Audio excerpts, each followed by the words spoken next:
Hey guys, so this is my second video on NetGear 2000 Mbps PowerLine to Ethernet adapter. As you can see there, I have placed the other unit to power, and I'm taking the power through it using the pass-through PowerLine connection. And I'll show you how I have connected that to my router. In this case,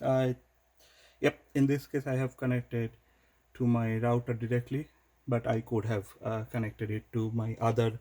You see the difference? This is the router, and this is the router come modem, and this is the switch. Anyway, so that's how I've used the first one, and I'll show you in another video how I've used the second one. Right?